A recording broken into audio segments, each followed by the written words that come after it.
From his jail cell, Paul Manafort is strongly pushing back tonight against a report in London's Guardian newspaper that he met 3 times with Wikileaks founder Julian Assange living in Ecuador's London embassy.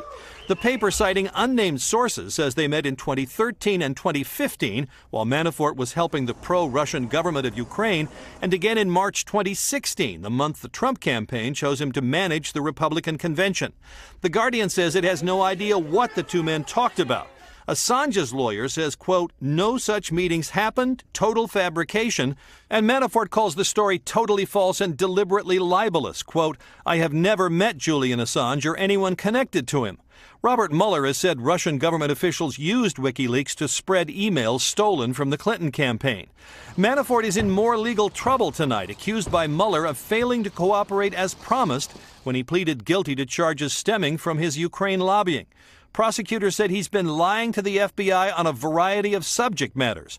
Manafort may be hoping for a presidential pardon, but that won't help if state prosecutors go after him. He has admitted to bank fraud, loan fraud, money laundering, and tax fraud. And those admissions can be used in a state prosecution for similar crimes. Another potential plea deal with Mueller's team appears to have fallen apart, involving Jerome Corsi. Investigators want to know if he helped tip off the Trump campaign that WikiLeaks was going to reveal the stolen Democratic emails.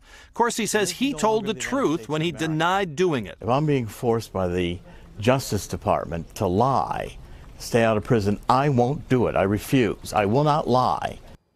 As for Manafort, the judge in Washington will soon set a sentencing date, probably early next year. At age 69, he could be facing at least 10 years in prison. Hey, NBC News fans, thanks for checking out our YouTube channel. Subscribe by clicking on that button down here, and click on any of the videos over here to watch the latest interviews, show highlights, and digital exclusives. Thanks for watching.